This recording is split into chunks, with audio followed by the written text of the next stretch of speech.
Perfecto. Bien, Rafa. ¿Cómo es que, cómo es que llegas a la música? ¿Qué se escuchaba en tu casa? Bueno, en la casa se escuchaba, por un lado, música clásica, por otro lado, música de la radio, ¿no? Eh, Comprar limones para el riado. Beatles también, ¿no? O sea, probablemente haya sido una mezcla de música clásica, música popular de la radio, digamos, boleros, ¿no? Pasillos que escuchaba la empleada, y, y, y Beatles, ¿no? Es una mezcla de esas tres cosas. ¿Dónde vivías? Salamanca. Y en el barrio, tus amigos. Ya, pero eso ya ha sido ya, digamos, ya más en la adolescencia, ¿no? Mucho el rock, o sea, mucho escuchar. Por ejemplo, nos reuníamos en la casa de un amigo que se llama Coco Pajares a escuchar sus vinilos, ¿no? Pero en mi casa no se escuchaba vinilos, se escuchaba cassettes, Ujú. ¿no? ¿Cómo es que te relacionas ahora con la frase que tú dices en una de tus canciones? Yo le di mi juventud al Perú y el Perú me la hizo larga. Pues me gusta el doble sentido de la canción, porque por un lado decimos me la hizo larga cuando alguien te huevea, ¿no es cierto? Claro, Pero por otro lado me la hizo larga es que me dio tiempo. Y en cierto sentido siento que es así de contradictorio el Perú. O sea, mm, eh, no, no solamente te da problemas, ¿no? También te alarga la juventud.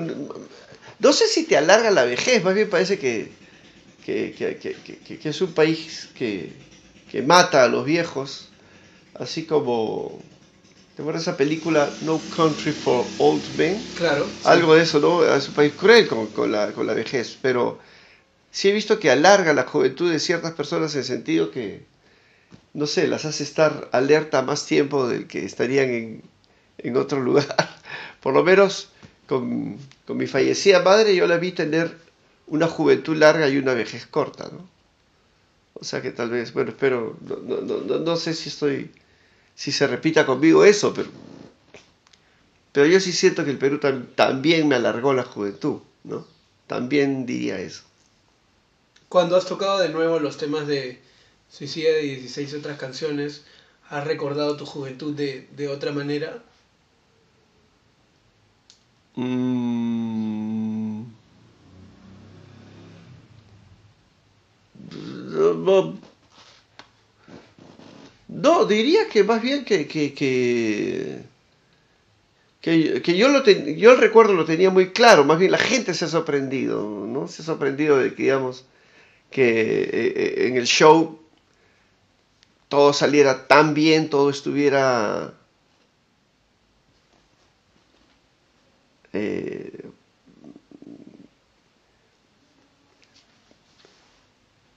a mi manera de ver mejor que nunca. O sea, en el sentido de que yo siento que el disco suena mejor ahora que cuando lo sacamos en los años 90 también, ¿no? Es un disco que ha envejecido bien, ¿no? Entiendo. Y hablando de esos primeros discos, cuando tú haces este cassette producido por, si no me equivoco, Daniel F., el Si Pudiéramos Vivir. Daniel F. y Pancho Müller, sí, Ajá. sí, sí. ¿Cómo fue ese trabajo en conjunto? Bueno, si pudiéramos vivir, esto se hizo en dos lugares. En la sala de Pancho Müller, que él tenía una grabadora de cassette de 4 canales, que él sabía usarla muy bien. Y tenía también y el estudio Zúñiga, que era donde trabajaba Daniel, ¿no? Como sonidista. Entonces, se grabó un poco en Estudio Zúñiga, lo que eran las cosas que eran guitarra y voz nada más. Pero yo quería baterías en muchas canciones. Y había esta batería eléctrica extraordinaria, Korg, si no me equivoco, muy pequeña,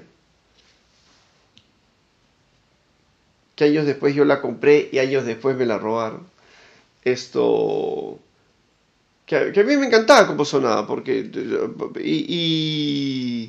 y es en gran parte la que le da la personalidad a ese si pudiéramos vivir, ¿no? Porque se escucha esa...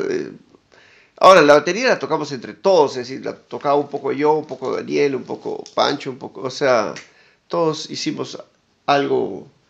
Por ejemplo, para hacer los redobles de Doctor Merengue, no los hacíamos con los dedos, sino los hacíamos con el delay, ¿no? Eso fue, por ejemplo, una idea de Pancho, me acuerdo. Entonces, fue un trabajo de equipo, diría. Pero yo sabía lo que quería también. Eso te iba a preguntar, ¿tú siempre has sabido lo que has querido antes de ir al estudio o en el estudio es que has descifrado eh, las canciones que tal vez tenías, pero en una fase muy inicial? Las dos cosas, o sea, puedo tener absolutamente claro lo que quiero en el solo de guitarra y no tener claro lo que quiero en el intro de la canción, por ejemplo, ¿no?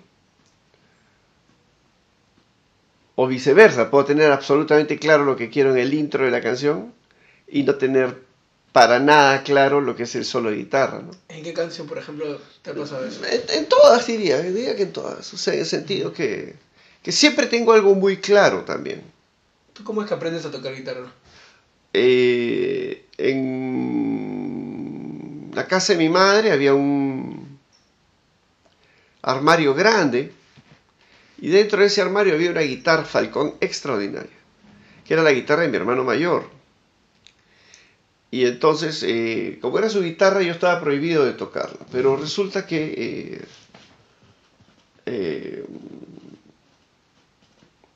a mí me gustaba la guitarra. Entonces, tocaba, y bueno, tanto me prohibieron sacarla del armario que ya me encerraba en el armario con la guitarra a tocar. Y me pasaba ahí horas, adentro del armario tocando la guitarra. Así fue como aprendí. Y esas progresiones de acordes del camisa, eh, ¿también las descubriste en ese, de esa manera autodidacta o alguna vez hubo un amigo que te enseñó a componer? Habían unos manuales de guitarra para boleros de los Panchos. Entonces, diría que con esos manuales aprendí lo básico y el resto era que, como se había escuchado mucha música clásica en la casa, para mí era muy natural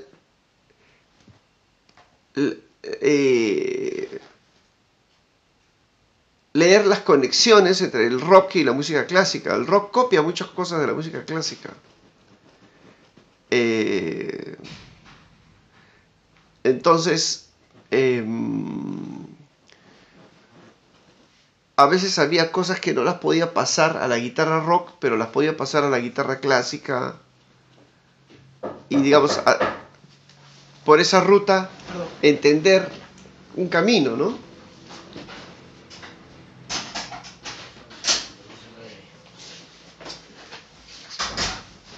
Solo esto salvará al Perú. Por supuesto. Ese debería ser el escudo nacional. El limón. El limón, el clon, la miel. La blanquirroja con su limón. La cantante Reino, una vez puta. Cuando hacíamos muchos conciertos, ¿sabes? A veces ponía fónica. Pues sí, yo le daba hervía queón con té, miel de abeja, puta, y su albachica. Le curaban su comida, tal vez, Claro, limón. por supuesto. Es lo mejor. ¿Qué rescatas, Rafa, de tu paso por Eutanasia? Bueno, esos 23 meses pues fueron totalmente una escuela para mí, ¿no? Porque ellos tenían muy claro lo que querían hacer, entonces no tenían miedo en pedirme que haga las cosas de una manera y no de otra, ¿no? Porque yo sabía tocar guitarra, pero no sabía mucho o casi nada de lo que es el punk, o sea, de ese lenguaje y de ese código de comunicación, ¿no? Así que diría que fue mi escuela, ¿no? Mi escuela de punk, ¿no? Y el grupo tocaba pues 3-4 veces por semana, era un grupo que tocaba muchísimo, muchísimo, o sea,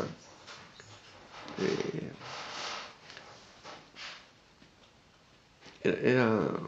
Y por otro lado la cosa propiamente obrera, ¿no? Eutanasia era un grupo obrero, y eso para mí también, que era un chico de clase media, para mí era todo un descubrir, ¿no? El mundo obrero, o sea, tocar en sindicatos, ¿no? Tocar para, digamos, ser lo que significa ser un artista popular en el sentido de ser un artista del pueblo, ¿no?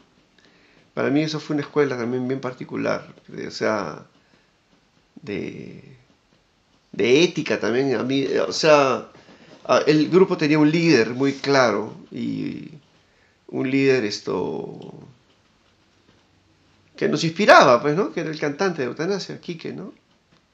O sea, es bacán eso también, tener un líder inspirador, alguien que te... Y cosa aparte, la amistad, ¿no? Porque a mí me convocaron a Eutanasia porque yo tocaba bien la guitarra y para votar a Nicolás, que era mal guitarrista.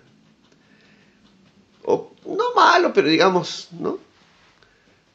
Y Nicolás y yo nos hicimos súper amigos, y al final el grupo terminó teniendo 2 guitarristas, ¿no? Porque Nicolás y yo parábamos juntos de arriba abajo, o sea, nos hicimos amigos de toda la vida, ¿no? De hecho, es la amistad más fuerte que tomé de ese grupo, fue la persona que se supone que yo debía votar, ¿no? ¿No? Así que también eso, ¿no? Afectos para toda la vida, pues, ¿no? Que quedan para siempre, ¿no? La última vez que lo he visto a Nicolás ha sido en Sevilla el año pasado. ¿Tocaste ahí? Sí, sí, y una alegría enorme encontrarlo, ¿no? O sea, realmente como encontrar a un hermano, ¿no? ¿Cómo han sido tus conciertos en, por ejemplo, Sevilla, Madrid, París? Cada uno ha sido único, ¿no? O sea, el de Sevilla tenía más peruanos, pero el de Londres, por ejemplo, era mitad anglosajones, digamos, y mitad peruanos, ¿no? Mitad, ¿no? Los de París también mitad, ¿no? La gente. Y particularmente nos gustó el de Londres, fue un gran concierto. Y grabamos el concierto con la esperanza de hacer un disco de ese concierto, porque había una sonidista rusa muy muy buena con la que ya habíamos coordinado. Entonces, ella preparó todo para poder grabar el concierto y sacar el disco. Y el disco duro, con todo el álbum, digamos, porque ya estaba hecho, ¿no? Nos lo robaron en Barcelona, en una mochila que nos robaron, ¿no? Entonces se perdió todo el álbum. No. Sí. Así que también viajar es eso, ¿no? No es solamente que vas, tocas y te tratan bien, también pasan esas cosas. ¿Y cómo te sentiste ante tu primera gran audiencia? ¿Fue en el Festival Niño Malo? A mí siempre más que la audiencia me ha impresionado la banda. O sea, yo realmente cuando toco, si hay mucha gente o poca gente, igualito a lo que más atención le presto es a la banda en sí. O sea, ¿qué está haciendo el baterista? ¿Qué estamos haciendo nosotros como banda? Y no sé, siempre he sido así. O sea,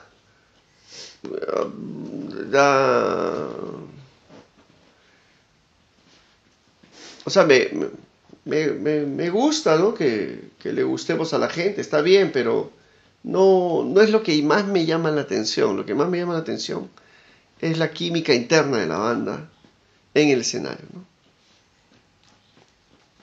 Y así siempre ha sido. O sea, en ese sentido, un concierto en un pub para mí puede ser tan importante como un concierto en un estadio, ¿no? Porque la banda es lo que llama más mi atención. Háblame del proceso creativo del Muéranse cuando trabajaste con Carrera de Dios es Tío. Claro, yo tenía estas canciones, solistas, y como te dije, yo había trabajado con esta batería Korg, o Boss, perdón, no es Korg, se llama Dr. Rhythm Boss, ¿ya? Ya me acordé. Esa, la foto es ella, es chiquitita, así como una cartuchera. Y, y le dije que quería hacer un disco solista, pero con esa batería, ¿no? Y, y él había sacado ya varios discos de noise para que los habían varios vinilos que los habían editado en Japón, con unos ruidos rarísimos, porque nadie sabía cómo diablos los lograba hacer. Así que le dije que quería un poco de esos ruidos en las canciones, o sea, que se sintiera el trovador, digamos, o el cantautor, pero al fondo como unos paisajes de guerra o paisajes de lo que fuera, ¿me dejo entender? Un poco de esos ruidos, pero a ver qué pasaba. No sabía exactamente cómo iba a salir, pero fue así como hicimos el disco y de hecho es así como grabamos pues Chica Canela, ¿no? Que es tal vez mi canción más famosa, que está llena de detalles de producción hechos por Oscar Reati, ¿no? ¿Cuál era tu estado emocional en ese momento del Muéranse? Porque las letras son claramente mucho más sentidas que en tus anteriores discos. Mm, sí, no estaba bien, no me sentía bien, ¿no? Digamos, eh,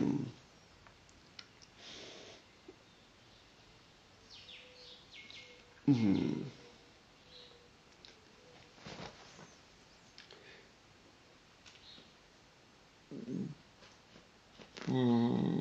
probablemente estaba muy enojado, ¿no? Probablemente estaba muy enojado cuando he hecho ese disco.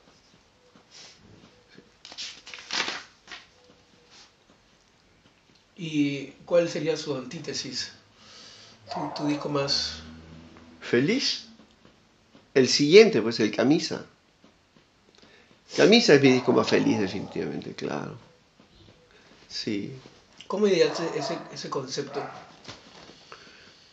Bueno, hay varias cosas, ¿no? En primer lugar, es el único disco en mi vida que es grabado en vivo. El único, ¿no? De los 15, el único. Y para un músico, grabar un disco en vivo siempre es realizar una fantasía muy difícil de realizar. Esto es... Eso en primer lugar. Y en segundo lugar, porque tenía exactamente lo que quería tener, es decir, una banda y, y esa estructura de banda eh, que viene del rock de los años 50, ¿no? De Jim Vincent y los Cometas, Bill Haley, ¿no? Jim Vincent y las Gorras Azules, Bill Haley y los Cometas, Fulanito y los Sutanos, ¿no? Esa estructura, Rafa Rice y los Paranoias, eso viene del rock de los 50. Y me gusta mucho ese enfoque, ¿no? Porque a la vez tienes cosas de solista y a la vez tiene cosas de banda, pues, ¿no?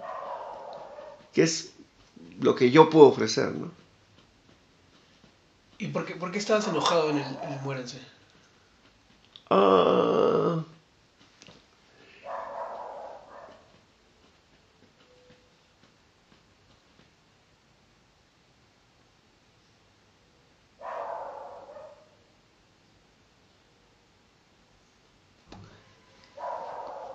eh, creo que el éxito muy grande y muy rápido que habíamos tenido con los dos primeros álbumes, Suicida 16 y El Loco y la Sucia, eh, hacía que todo el mundo nos viera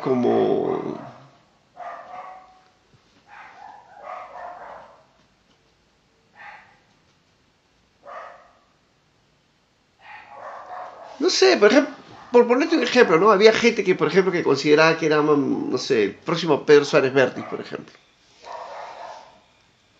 Y otra gente, bueno, quería que fuéramos, yo qué sé, los salvadores del gran Chacao, yo qué sé, ¿me dejo entender? Y la verdad, a mí no me interesaba nada de lo que esa gente decía que yo tenía que hacer. O sea, yo tenía bien claro lo que yo quería hacer y no era nada de eso. O sea, era una cosa... Nuevamente regreso a esta figura de tocar para la banda, ¿no? O sea, eh, es casi como que estuvieras jugando en la cancha de fútbol y te concentraras más en la pelota que en la hinchada. La hinchada está bien, tiene todo el derecho de existir y todo eso está muy bien. Pero a algunas personas nos gusta mirar la pelota y solo mirar la pelota, ¿me entiendes? O sea, y de hecho yo me pasé los siguientes años, salud, salud, Bueno, me pasé los siguientes años encerrado en el estudio de grabación haciendo discos, ¿no? Que ese era eso era lo que yo quería. O sea, yo no quería estar tocando ante mucha gente, yo quería estar encerrado en el estudio de grabación haciendo discos. Ese era exactamente mi objetivo, ¿no? Mi ambición. ¿y se cumplió tu ambición en el camisa? ¿Te dejó satisfecho? Sí, sí. Yo sí creo que es un gran disco. Sí. Los anteriores también son buenos, no digo que no lo sean, pero digamos, pero no son discos felices, ¿no? El Camisa es un gran disco y Paconcha es feliz, ¿no? ¿Cómo formaste a la banda? Eh, ¿Por qué ellos? Porque querían lo mismo, ¿no? O sea, Eduardo Cisneros tenía muy claro que digamos que yo era un solista y que quería esa estructura, ¿no? Y por otro lado, hubieron casualidades buenas, ¿no? Por ejemplo, había un grupo que se llamaba Metadona, peruano,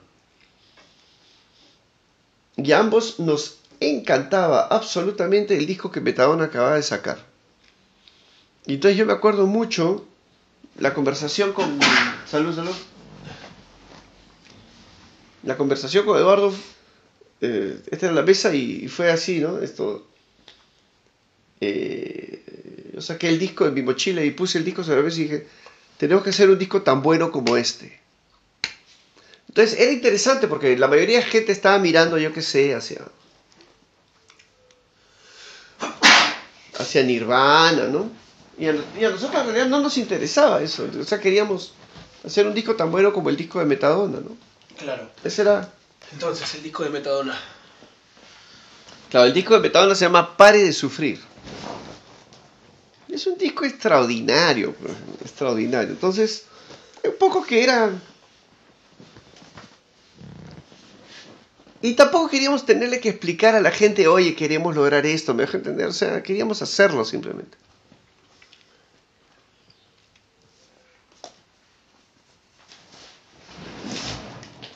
Entonces, el disco Camisa está movido por esta referencia del Pare de Sufrir de Metadona. Sí, y bueno, y también por el final de los 90, ¿no? Porque los 90 terminan... Los 90 son muy interesantes porque comienzan con Pixies y terminan con Coldplay, ¿no? Entonces es un arco creativo muy amplio, ¿no? Pasaron muchas cosas sonoramente que eran interesantes, excitantes, ¿no? O sea, el disco tiene muchas influencias, ¿no? Fatboy Slim, Turbopótamos, eh,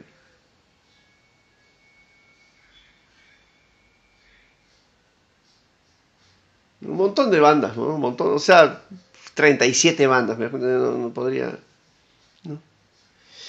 En una entrevista tú dices que tú tuviste claro en un momento que morirías y vivirías en Lima. Eso, ¿por qué es que lo decides? Porque a mí no me gusta viajar.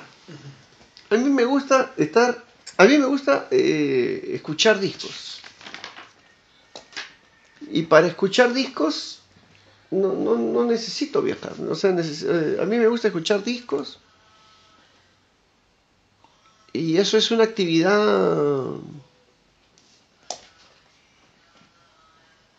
sedentaria de algún modo, ¿no? O sea, viajar en particular nunca me ha gustado mucho. O sea, no.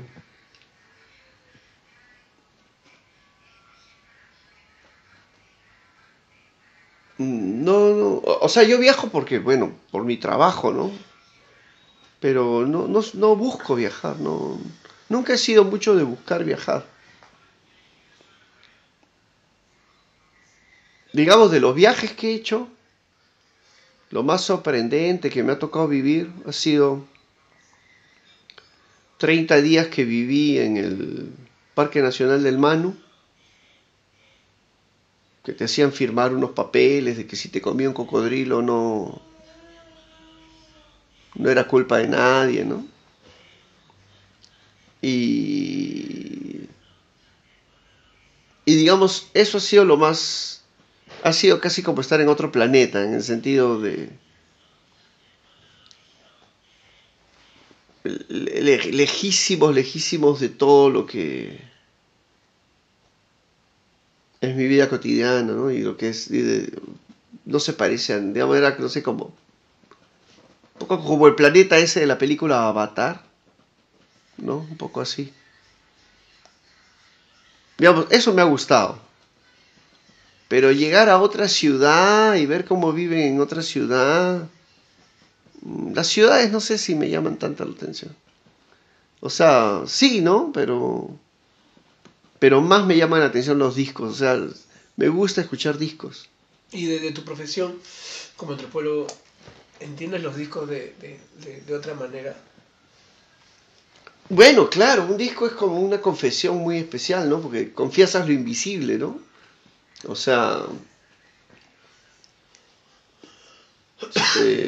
sí, o sea, y por otro lado, no es que la primera vez que escuchas un disco le sacas todos los secretos, ¿no? Lo escuchas 7 veces y sigues descubriendo cosas, especialmente con los buenos discos, ¿no? ¿Qué disco te sigue diciendo cosas a través de los años? El primer disco de Frágil, por ejemplo, es extraordinario, ¿no? Cierra con una mala canción, pero en general el disco es buenísimo. Esto... oh, el primero de Black Sabbath, ¿no?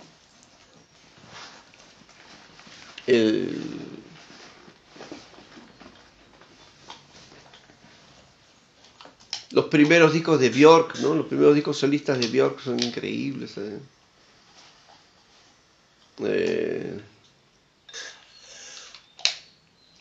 La máquina de hacer pájaros, los 2 discos de La máquina de hacer pájaros, pues, puedes escucharlos toda la vida y te siguen sorprendiendo, ¿no? Nevermind the Bollocks de Sex Pistols, ¿no? Ese también. Bueno, Beatles, ¿no? Los discos de Beatles también son así, ¿no? Tienen esa cualidad eterna.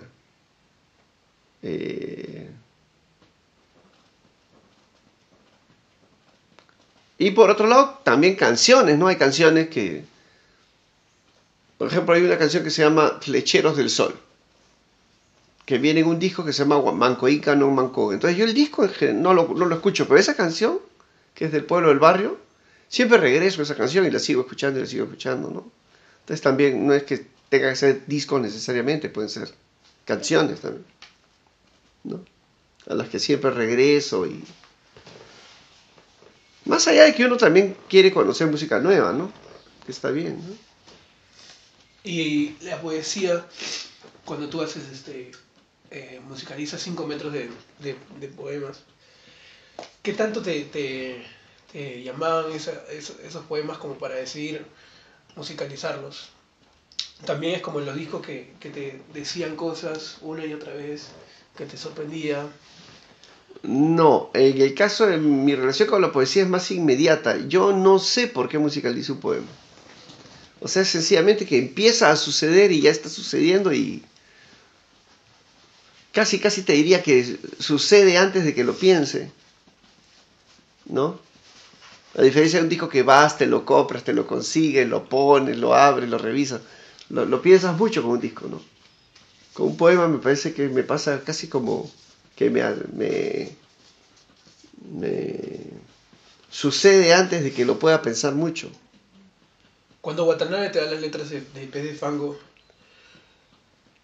fue así como tú me estás comentando, que la poesía te sobrevino y inmediatamente nacieron las canciones, ¿o fue un trabajo No, más de largo porque aliento? él tenía muy claro que eso no eran poemas. Él fue muy estricto con eso de dejar claro que no eran poemas y que eran letras de canciones y que y más bien ahí él es un trabajo de equipo en el sentido que él intervino en el proceso para que las cosas fueran dichas de un modo y no de otro.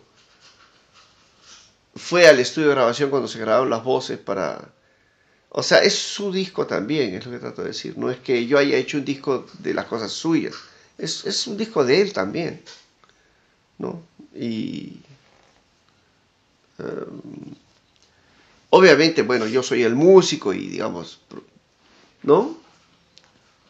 Eh,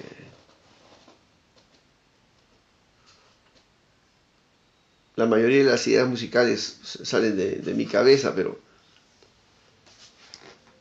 Las letras parten de tus ideas, volviendo a la antropología, los estudios que has hecho eh, anteriormente, o pueden ser más vivenciales.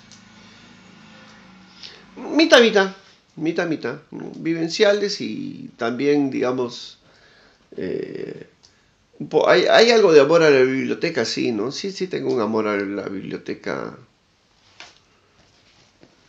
O sea, yo terminé mi carrera, pues yo soy antropólogo, es lo que soy. Y en cierta forma nunca he dejado de serlo. Más bien, nunca estudié música, nunca quise estudiar música.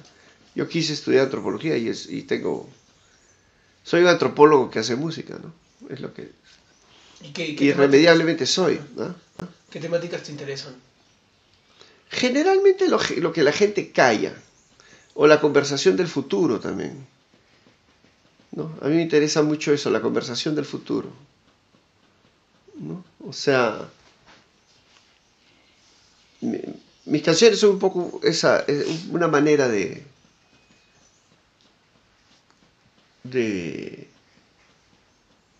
un tipo de ciencia ficción de la conversación. Hace poco se burlaban de un periodista que decía que hacía periodismo de la conversación. Bueno, yo hago ciencia ficción de la conversación y de la canción, ¿no? O Y, sea,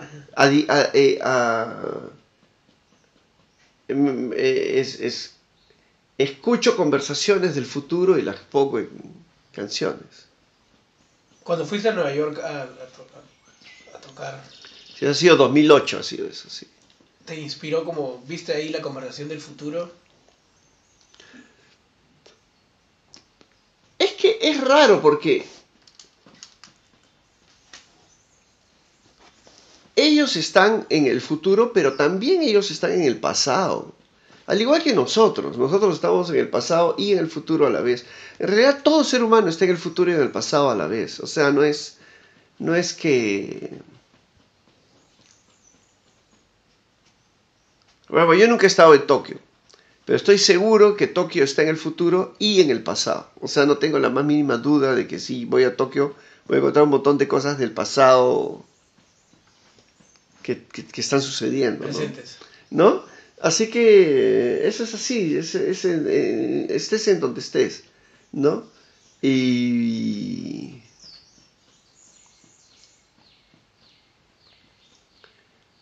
uh, y más aún ahora con esto de la globalización, ¿no? O sea, el mundo realmente es uno, ¿no? Realmente el mundo es uno. ¿Y actualmente qué te preocupa, qué te molesta, qué te mantiene sin dormir? Mm, a mí me molesta muchísimo que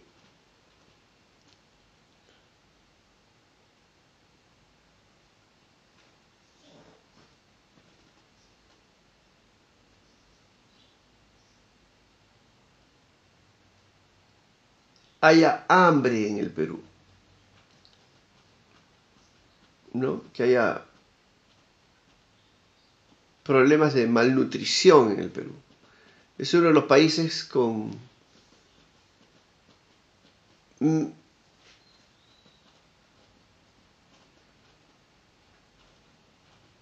mejor naturaleza para alimentar a la gente, y el hambre que hay en el Perú es absolutamente resultado de la injusticia social.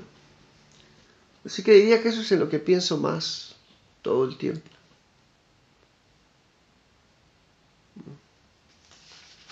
Tú musicalizaste una obra que se llama qué quiere la mujer? Sí. ¿Cómo fue ese proceso creativo? Era algo que tú nunca habías hecho. Claro, ahí lo que sucedía era... ya habíamos hecho 3 discos de cuentos musicalizados con François Balaes, y François convocó a Brisila de Gregori, que es una contadora de cuentos, para hacer un espectáculo que fuera un poco como un mano a mano, en el sentido de que fuera un poco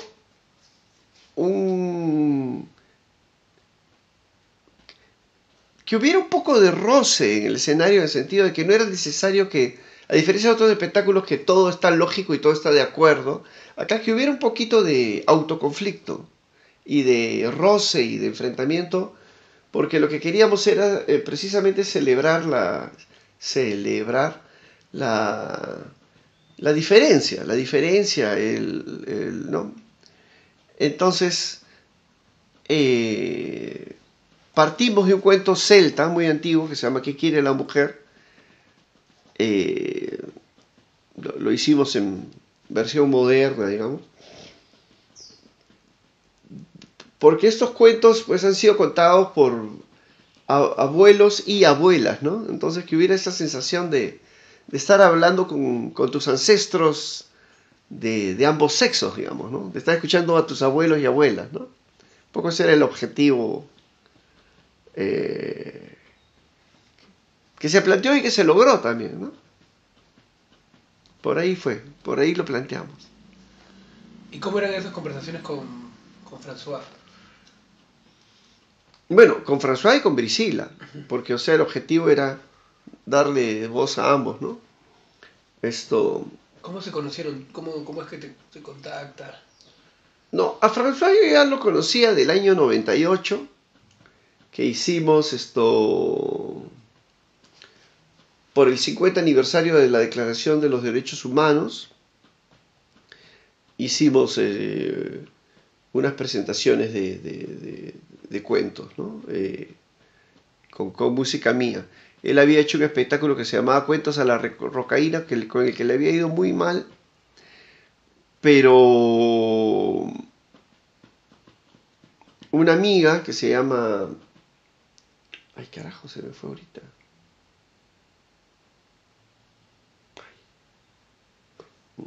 Una amiga en común que teníamos le dijo, oye, yo conozco un músico que creo que te puede interesar, se llama Rafa Raez, y creo que le vas a caer bien. Así que ella nos presentó, Erika Bocanegra. Y entonces Erika Bocanegra nos presentó diciendo, oiga, ustedes deberían trabajar juntos porque juntos podrían hacer algo que impresionaría mucho a la gente. Y dicho y hecho, empezamos, ¿no? Empezamos y a la gente le encantó. Contar cuentos se puso de moda, o sea, prácticamente iniciamos la moda de contar cuentos como espectáculo, ¿no? Y tuvimos mucho éxito, tuvimos 25.000 tickets vendidos, sacamos un álbum doble y un álbum simple, 2 álbumes. Nos fue muy bien, ¿no? O sea, fue un proceso, digamos, nos presentó Erika, ¿no? Ella la vio, Erika la vio y nos juntó, ¿no? Y nosotros aceptamos que ella tenía razón, ¿no? O sea, yo venía, digamos, de estar en este plan de ser estrella de rock que no me interesaba, y François venía de este fracaso que tampoco le interesaba. Ambos estábamos buscando algo diferente, ¿no? Así que estuvo bueno, nos vino bien, ¿no? Sí. Claro. ¿Fue antes o después que hiciste el último barco de Isola? Antes del último barco, claro. Entonces te gustó esa dinámica. Sí, en general a mí el teatro me gusta mucho. Ayer fui al teatro. ¿Qué viste? Ayer fui al teatro a ver Duik Moon. Te la recomiendo mucho, te va a pasar el flyer. Ya. Buenísima. Esto, también música, cuentos musicalizados, extraordinariamente bien hechos de la Amazonía. Extraordinario. El grupo Maguey en Magdalena. Extraordinario. Y yo pues llorando y feliz, emocionado. Me gustan esas cosas. Me gusta eso. Me gusta mucho. Mucho. El teatro, el mundo del teatro. Y en general la movida cultural, ¿no? También. Me gusta. La Reina Pastrula tiene esos toques también de dramatismo, ¿no? Sí, cuenta historias, ¿no? Son canciones que cuentan historias. Ese disco se presentó en Nueva York. Salió en 2008. Se presentó en Manhattan. Digamos, tuvo su pequeña girita de presentación allá. Y algunas canciones de ese disco han sido, digamos, han sobrevivido bien, ¿no? Otras han quedado en el olvido, pero algunas han quedado. Hay sus buenas 4 canciones que han quedado en el cariño de la gente, ¿no? ¿Cuáles son esas 4 canciones? Parque de los Nietos, Los Amantes de Fuego, Pueblo Jardinero, y empieza un ciclo más. Bueno, La Reina Pastrula también, ¿no? 5, ¿no? Yo pensé que iba a ser muy pedida, digamos, una que se llama Blanco y Rojo, que yo le tengo cariño, pero poca gente la pide, pero esas otras 5 sí. Pequeña Doctora también la piden mucho. En general es un disco que he leído bien. Y hay canciones que ya no disfrutas tocar, hablando de eso, de que te las piden y tal. Ah, Y qué tú buena ya las pregunta. consideras muy manoseadas. No. No, disfruto todas. Disfruto las canciones.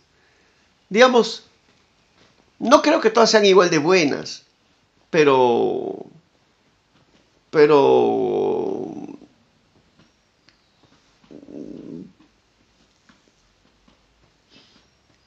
hasta la más mala se nota que no es copia, y eso me parece que es un valor, ¿no? Eso está bueno, por ese lado, ¿no? Entonces tú empezaste una época a renegar de haber pasado por ser lo que tú consideras estrella de rock, ¿no? Tal vez la prensa también tenía su lugar en esa cuestión que no te gustaba. Por ejemplo, en esa entrevista que te hace Hildebrand, fue como un mano a mano duro, ¿no? Una crítica dura. ¿Cómo tú recuerdas ese momento? Bueno, eso es justo antes del disco Muéranse, ¿no? Cuando yo te digo lo del enojo, ese es un tiempo de enojo, ¿no? Claro. Pero yo no estaba enojado con Hitler, no tiene que ver con él, tiene que ver con que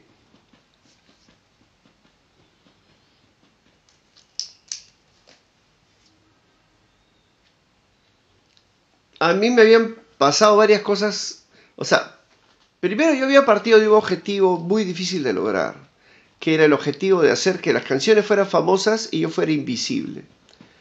Obviamente con ese objetivo fracasé, porque ser invisible, o sea, que las canciones sean famosas y ser invisibles, algunos lo han logrado, ¿no? Alan Parsons lo logró, por ejemplo. Pero en general era un objetivo muy... Yo me acuerdo, por ejemplo, la revista Caretas me publicó un artículo sobre mi música y me pidieron que mandara una foto mía. Y yo mandé una foto de mi gato. Y Caretas tuvo la gentileza de publicar la foto del gato, ¿no? Te sale el artículo de toda mi música, Rafa Rice, y la foto. Porque en verdad yo quería ser invisible, era mi objetivo más grande, ¿no? Entonces, me costó muchos años aceptar que... Y yo lo digo también en broma, ¿no? O sea, yo usaba el pelo largo para taparme la cara y Dios me hizo calvo, pues que entonces es así. Son cosas que también uno tiene que... Uno va cambiando, ¿no? En el sentido de que cambias físicamente también, ¿no? Y bueno, vas asumiendo quién eres, pues, ¿no? O sea, digamos, me gusta lo que... La estabilidad que hay ahora en ese sentido, en el sentido que nadie... Cuando haces tu primer disco, poca gente entiende que eres un músico o que lo estás tomando en serio, ¿no? Creen que eres un chibolo que está jugando, ¿no? Entonces, de algún modo, la ventaja de ser viejo es que ya saben que lo haces en serio, ¿no? Es una gran ventaja. Es una gran ventaja porque...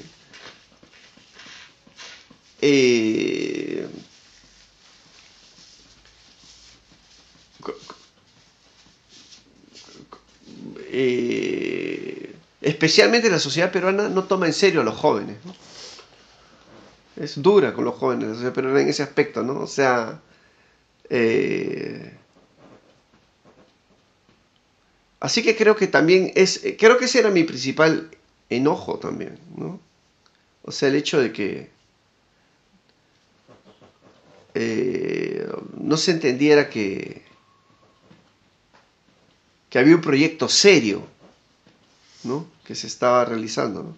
Con palabras chongueras, ¿no? Porque obviamente yo sé que he hecho canciones chongueras también, pero el proyecto es serio y siempre lo fue, ¿no? Claro, Cielo Chompa, por ejemplo, es una canción que tiene un trasfondo, se podría decir, ambientalista, ¿no? Sí, totalmente. Lo es, sí es. Entonces sí tocabas temáticas que tenían un que tenían un trasfondo, tenían una discusión detrás. Claro, y una elaboración musical, ¿no? O sea, no eran canciones así... O sea, yo nunca jugué el juego de yo no sé tocar, mírenme tocar. Ese juego nunca fue mi juego. Otra gente ha jugado ese juego, pero yo jamás jugué ese juego. Yo siempre jugué el juego de hagamos música, ¿no? O sea...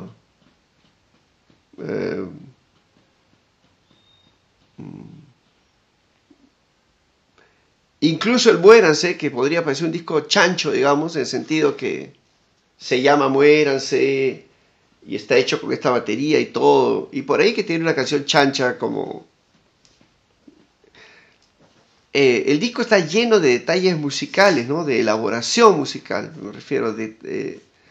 Yo creo en la música, creo en la música, creo en el... en el trabajo musical, ¿no? En la musicalidad. Ahí está, exactamente.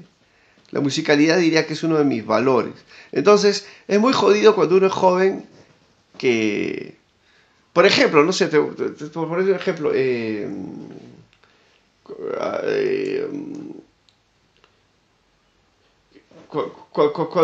cuando sale el primer disco, te toman pues como una especie de diversión adolescente, ¿no?